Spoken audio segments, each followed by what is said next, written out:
ನಾನು ನಾಗರಾಜ್ ಸಿದ್ದೇಶ್ ಶೆಟ್ ಅಂತ. ಈಗಾಗಲೇ ನಾನು ಕುಮಟಾದಿಂದ ಮಾತಾಡ್ತಿದ್ದೀನಿ, ಉತ್ತರ ಕನ್ನಡ ಜಿಲ್ಲೆಯಿಂದ ಕುಮಟಾ ತಾಲೂಕಿನಿಂದ ಮಾತಾಡ್ತಿದ್ದೀನಿ. ನಾನು ಕರ್ನಾಟಕ ರಕ್ಷಣಾ ವೇದಿಕೆ ಪ್ರವೀಣ್ ಶೆಟ್ಟಿ ಬಣದ ತಾಲೂಕು ಅಧ್ಯಕ್ಷನಾಗಿ ಈಗಾಗಲೇ ನಾವು ಕನ್ನಡ ಪರ ಹೋರಾಟವನ್ನು ಮಾಡ್ತಾ ಇದ್ದೀವಿ. ವಿಷಯ ಏನಂದರೆ, ಈಗಾಗಲೇ ನಾವು ಕಮಲಾಸನ್ ಅವರು ಏನು ಒಂದು ಕಾರ್ಯಕ್ರಮದಲ್ಲಿ ನಮ್ಮ ತಮಿಳಿನಿಂದಲೇ ನಮ್ಮ ಭಾಷೆ ಬಂದಿದೆ ಅಂದ್ಕೊಂಡು ಒಂದು ನಮ್ಮ ಕನ್ನಡ ವಿರೋಧಿಯ ಒಂದು ಹೇಳಿಕೆಯನ್ನು ನೀಡಿದ್ದಾರೆ. ಅದನ್ನು ನಾವು ತೀವ್ರವಾಗಿ ಖಂಡನೆ ಮಾಡ್ತೀವಿ. ಮತ್ತೇನೆಂದರೆ, ಈಗ ಅದನ್ನು ವೇದಿಕೆಯನ್ನು ಹಂಚಿಕೊಂಡಂತಹ ಏನು ನಮ್ಮ ನಟ ಸಾರ್ವಭೌಮನಾದ ರಾಜ್ಕುಮಾರ್ ಅವರ ಮಗನಾದಂಥ ಶಿವರಾಜ್ ಕುಮಾರ್ ಅವರಿಗೆ ಬುದ್ಧಿವಾದ ಹೇಳಬೇಕಾಗಿತ್ತು. ಯಾಕಂದರೆ ನೀವು ಈ ಥರ ಮಾತಾಡಬಾರ್ದಾಗಿತ್ತು ಅನ್ನುವಂಥದ್ದು. ಮತ್ತು ಹೇಳಿಕೆನಾದ್ರು ಕೊಡಬೇಕು ನೀವು. ಯಾಕೆ ಕೇಳಿದ್ರೆ, ಅಂಥ ನಮ್ಮ ಕನ್ನಡ ವಿರೋಧಿಯ ಒಂದು ವೇದಿಕೆಯನ್ನು ಹಂಚಿಕೊಂಡಿದ್ದೀರಿ. ಮತ್ತು ನೀವು ನಿಮ್ಮ ಒಂದು ಏನು ಅನಿಸಿಕೆ ಏನಿದೆ ಅದನ್ನು ಸ್ಪಷ್ಟೀಕರಣ ಪಡಿಸ್ಬೇಕು.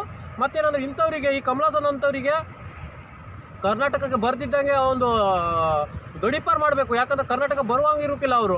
ಆ ಒಂದು ನಿಟ್ಟಿನಲ್ಲಿ ಅವ್ರು ಬಂದರೂ ಕೂಡ ಮುಂದಿನಿಂದಲೇ ಮಸಿ ಬೆಳೆಯುವಂಥ ಕೆಲಸವನ್ನು ಕೂಡ ನಾವು ಮಾಡ್ತೀವಿ.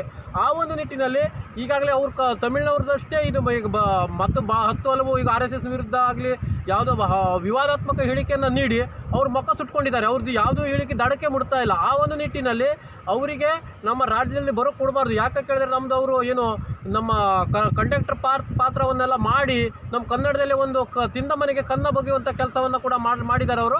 ಆ ಒಂದು ನಿಟ್ಟಿನಲ್ಲಿ ಅವರಿಗೆ ಎಲ್ಲ ಹೋದರೂ ಚೀಮಾರಿ ಹಾಕ್ಬೇಕು. ಮತ್ತು ಕನ್ನಡಕ್ಕೆ ಬಂದರೆ ಅವ್ರು ಮಸಿ ಬಿಡುವ ಕೆಲಸವನ್ನು ಕೂಡ ನಾವು ನಮ್ಮ ವೇದಿಕೆ ವತಿಯಿಂದ ಮಾಡ್ತೀವಿ. ಮತ್ತು ಮುಂದಿನಿಂದಲೇ ಆ ಒಂದು ನಿಟ್ಟಿನಲ್ಲಿ ಎಚ್ಚರಿಕೆ ಗಂಟೆಯನ್ನು ನಾವು ಹೇಳ್ತಾ ಇದ್ದೀವಿ. ಮತ್ತು ನಮಗೆ ಕನ್ನಡಿಗರಿಗೆ ಒಂದು ಕನ್ನಡದ ಭಾಷೆಗೆ ಒಂದು ಏನು ಇದು ಮಾಡಿದ್ದಾರೆ, ಅದಕ್ಕೆ ನಾವು ಅವರಿಗೆ ಕ್ಷಮೆಯಾಚನೆ ಮಾಡಬೇಕು. ಮತ್ತು ಮುಂದಿನಿಂದಲೇ ಅವರಿಗೆ ನಮ್ಮದು ಕನ್ನಡಕ್ಕೆ ಎಷ್ಟು ವರ್ಷದ ಇತಿಹಾಸಗಳಿದ್ದಾವೆ.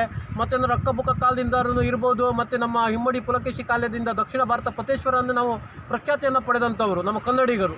ಆ ಒಂದು ನಿಟ್ಟಿನಲ್ಲಿ ಈಗಾಗಲೇ ನಾವು ಕಮಲಾಸನ್ ಅವರು ಇದ್ರದ್ದು ವಿರುದ್ಧ ಏನು ನಮ್ಮದು ವಿರುದ್ಧವಾದಂಥ ಒಂದು ಹೇಳಿಕೆಯನ್ನು ನೀಡಿದ್ದಾರೆ. ಅದು ಕ್ಷಮೆ ಯಾಚನೆ ಮಾಡಲೇಬೇಕು. ಇಲ್ಲ ಬಿಟ್ಟರೆ ನಿಮ್ಗೆ ನಾವು ಕರ್ನಾಟಕಕ್ಕೆ ಬರೋದಕ್ಕೆ ಒಂದು ಯಾವುದೇ ಒಂದು ಇದನ್ನು ಮಾಡಿಕೊಡೋದಿಲ್ಲ. ಆ ಒಂದು ನಿಟ್ಟಿನಲ್ಲಿ ಇಲ್ಲ ಬಂದರೆ ನೀವು ಕ್ಷಮೆ ಯಾಚನೆ ಮಾಡದೆ ಬಂದರೆ ನೀವು ಮಸಿ ಹೊಡೆಯುವಂಥ ಕೆಲಸವನ್ನು ನಾವು ಮುಂದಿನಿಂದ ಮಾಡ್ತೇವೆ ಅಂತ ಹೇಳೋಕ್ಕೆ ಇಷ್ಟಪಡ್ತೀನಿ.